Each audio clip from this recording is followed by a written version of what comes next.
warahmatullahi wabarakatuh. Perkenalkan, nama saya Aisyah Saharani dari Fakultas Hukum Universitas Saparang. Di sini saya bersama narasumber saya yaitu Ibu Nur Rahma Aisyah sebagai dosen hukum tata negara Ada prodi siasat syariah kalau di UIN namanya. dari UIN Hadirita Lampung.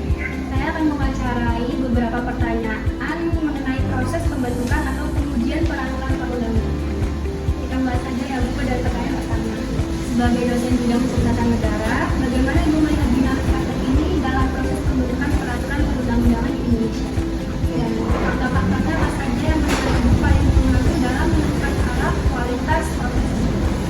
Oke, jadi gini, gimana sih dinamika pembentukan peraturan perundang-undangan yang terjadi di Indonesia saat ini? Kalau saya lihat yang terjadi saat ini kompleksitasnya sangat tinggi ya, di mana dinamika itu disebabkan karena kebutuhan masyarakat yang terus berkembang, kemudian tuntutan pembangunan, serta dinamika politik yang memang saat ini sangat dibutuhkan secara nasional. Kemudian faktor-faktor yang mempengaruhi tentu adanya political will, kemudian dari pemerintah, baik dari pemerintah ataupun DPR itu sendiri sebagai pembentukan peraturan perundang-undangan. Kemudian kualitas perencanaannya dalam pembentukan perundang-undangan nasional atau prolegnas, prolegnas. Kemudian yang sering dikenal, seringkali itu kurang konsisten, gitu ya, dari perencanaan sampai dengan nanti diputuskan sering mengalami ketidakkonsistenan. Kemudian selanjutnya yang ketiga juga adalah partisipasi publik. Nah ini teman-teman yang kemarin seperti yang terjadi demo saat ini ya, ada kurangnya partisipasi publik. Padahal sejatinya dalam pembentukan peraturan perundang-undangan dalam proses rancangan undang-undang itu ada yang namanya uji publik. Uji publik itu harus dihadirkan oleh tiga komponen, diantaranya masyarakat, yaitu diwakilkan oleh mahasiswa, kemudian yang kedua dari akademisi dan dari pemerintah atau lembaga legislatif itu sendiri. Nah ini pengujian publik ini yang seringkali masyarakat tuh tidak tahu, tidak dilibatkan gitu, masih kurang lah untuk melibatkan. Contohnya pendapat dari sini ya kan. Itu dan terakhir menurut saya yang keempat yakni tentang arah kualitas legislasi itu harus lebih ditentukan. Jadi dalam proses pembentukan perancangan undang-undang itu sangat menentukan arah kemana arah peraturan perundang-undangan ini ke depan. Dan kedua yaitu mengenai pengujian peraturan perundang-undangan, bagaimana penilaian Ibu terhadap efektivitas lembaga pengujian seperti Mahkamah Konstitusi? Apakah menurut Ibu terdapat aspek-aspek yang perlu diperbaiki agar mekanisme pengujian ini lebih optimal? Oke, berarti lembaga terkait ini adalah Mahkamah Konstitusi ya, Mahkamah Konstitusi dalam proses judicial reformnya. Kalau menurut saya saat ini sudah sangat cukup efektif.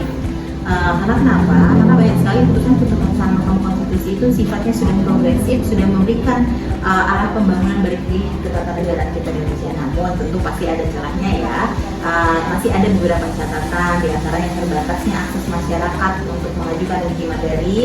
Karena masih tetap harus tetap didampingi satu keilmuan masyarakat juga yang kurang.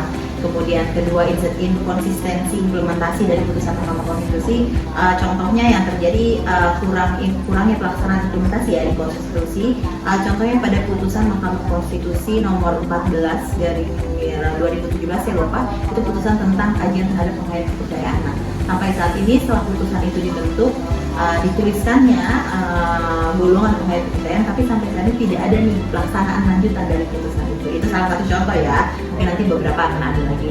Kemudian yang ketiga, beban perkara yang sangat tinggi. Tentu pasti banyak tuh di Mahkamah Konstitusi yang mengajukan judicial review, pengujian terhadap undang-undang itu pasti tidak hanya itu, tidak hanya satu. Nah, beban perkara yang sangat tinggi tentu pasti waktu dalam pengujian uji materi itu pasti panjang gitu.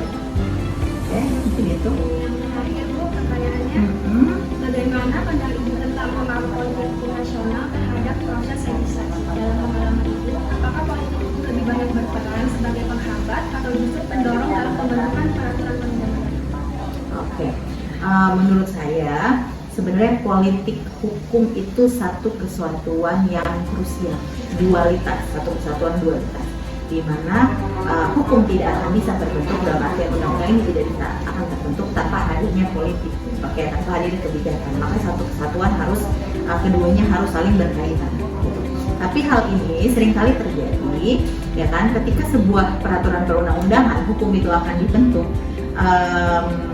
Saya sampaikan apa ya istilahnya, titipan politik, artinya tadi pesanan dari para praktisi terhadap peraturan yang dibentuk itu seringkali menguntungkan satu pihak. Nah itu, tapi keduanya politik tanpa hukum itu tidak bisa, hukum tanpa politik pun tidak bisa. Mungkin nanti bisa dilihat lebih jelas dan lebih lanjutnya pada bukunya Prof. Mahfud tentang politik hukum, dualitas antara politik dan hukum. Gitu sih.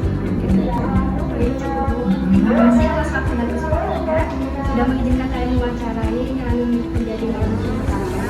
Kemudian saya ada salah kata mohon maaf dulu. Iya, sama-sama. Saya akhiri, wassalamualaikum warahmatullahi wabarakatuh. Waalaikumsalam.